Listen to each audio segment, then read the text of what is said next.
In this video, I would like to show you about altering a recipe.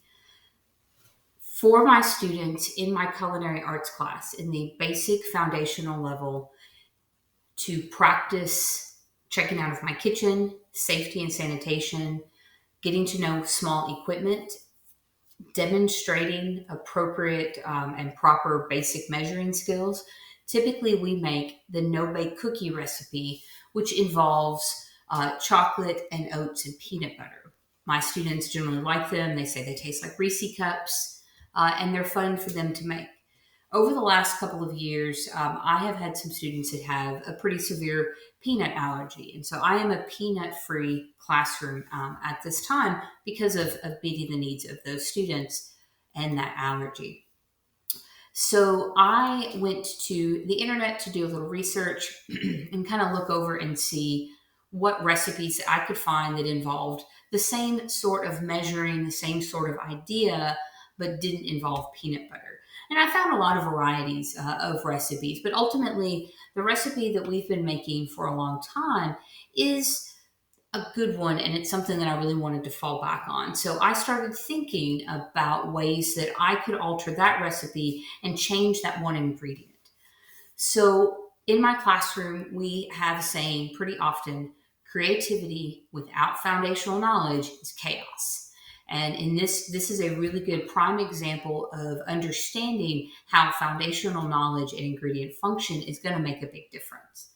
So the typical recipe that we utilize starts with milk. So milk is my liquid component.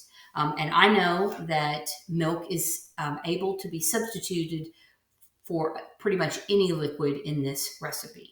If you are lactose intolerant, then almond milk could work. If you have a tree nut allergy, coconut milk could work. If you have a coconut allergy or you don't care for coconut, water or other types of liquid could work. Soy milk could work. So there's a lot of varieties of what you could substitute for your liquid component, keeping those measurements the same.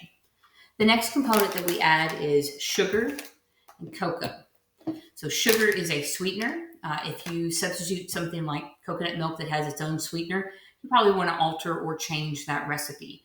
Cocoa is a flavoring and a coloring agent. It makes something taste like chocolate.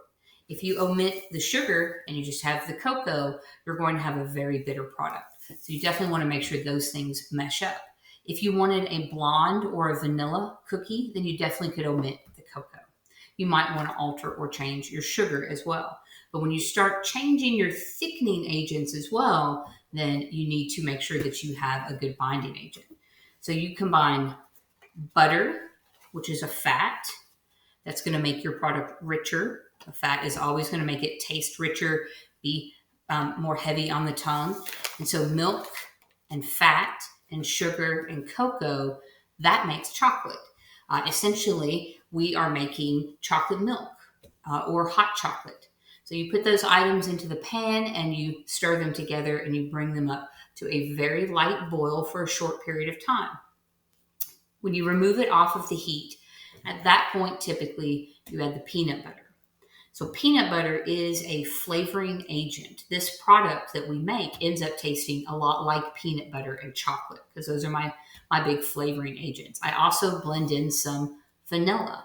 Vanilla is just a flavoring agent.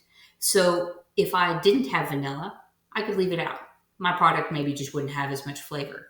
If I wanted to substitute vanilla for a different flavor, I could put almond extract. I could use mint extract, banana, could do a chocolate and banana, could do a chocolate mint, could do any type of fruit, hazelnut flavoring. There's all sorts of varieties of flavorings instead of vanilla that you could use. In this recipe, I was using vanilla. So peanut butter is both a flavoring agent, but it also adds a creaminess. So if you have crunchy peanut butter, there's going to be a crunch in there. I usually use creamy peanut butter. So for both the texture and the flavor, what could I substitute that would bring some form of essence into my product so that I didn't just have cocoa? Because that in itself is kind of bland. The last ingredient that you stir in are the oats. The oats are the binding agent. Without them, you just have liquid. Essentially, you have hot chocolate. So this is what holds and forms that cookie into shape. I would say you can substitute old-fashioned oats, but your cookie has a much thicker texture to it, and I definitely recommend the quick cooked oats on that one. Again, you had different binding agents. I've seen recipes that utilize the crispy Asian noodles, that utilize coconut as an agent. So there are other things, but it's hard to find something that works as good as oats in this recipe. So this is my base, and this is my changeover. I went to the grocery store and I started thinking of some things that had texture and had flavor. One of the first things I came across that I tried, so I made several batches, very small batches of cookies. So I also used my skill in scaling a recipe. So I had a recipe for a whole batch of cookies. I did not want to make 5 or 6 whole batches of these cookies. So I scaled my recipe down by 4 and took my servings down. So I cut everything in quarter. So quarter is in half and then in half again.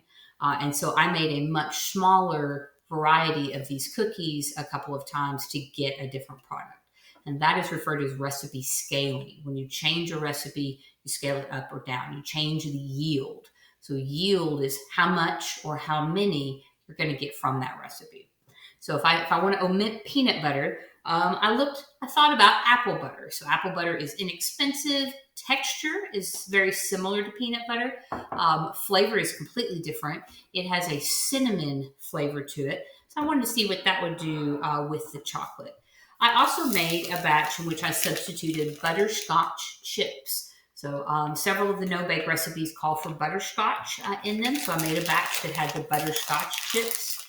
I also changed around and I used marshmallow cream to make almost like a s'mores cookie. Again, texture, you want something that's going to kind of be creamy, add some flavor. I tried a coconut cream in there. I actually substituted that instead of my milk for a batch. I added some shredded coconut with the oats in there for that particular batch. So I made a chocolate and coconut with the oats batch. And I found that I got a different product. So I scooped them out. I put them into the refrigerator for about 15 minutes. So 15 minutes is as long as my students really have at the end of class before they need to bag them and take them. And so I recorded my data and I concluded which ones maybe would or would not work for my class. All of the things did eventually set up. The marshmallow stayed very sticky. So if you were going to serve that product, if you were going to put that product into a Ziploc bag and have a student take 3 or 4 of them, they're very sticky. Flavor-wise, was really good. Some of them were not my preference. I did not like the butterscotch. The apple cinnamon was very cinnamony. Texture, if I'm going just on texture though, all of them turned out well. There's also a product called cookie butter that is not made with peanuts or out of peanuts, and it's made out of cookies. And I would like to try some of that as a substitution. I thought I had it at my house and I did not. So when it comes to altering or changing ingredients, I went with things that I thought I could measure 1 for 1. And I pretty much measured my items 1 for 1 for the same. It calls for half a cup of peanut butter, and I utilized half a cup in my food items. So knowing and understanding ingredient function is going to make a big difference when it comes to knowing and understanding why or how things turn out. In this particular batch of cookies, this looks exactly like the cookies that we make with the peanut butter. Half of these are the apple cinnamon. The other half of these are the butterscotch. Consistency, texture, looks, everything but the flavor is changed on those. And ultimately, that was my goal. That is what I was going for. So now I can go to my students. I have some data. I know some things that work. I know some things that maybe wouldn't work for us in our class. And I'm able to offer them an opportunity to do this lab and let each lab group choose perhaps which particular flavor or flavor agent they would like in their cookies that's not peanuts or peanut butter. Ultimately, the peanut butter is still my favorite of all of the food products. I think the cookie butter one might turn out pretty good, but it is really hard to beat the peanut butter one. But as far as my students learning and demonstrating the skills that I want them to, I think that they should be able to successfully pick an item and do the lab and still learn what I would like for them to learn.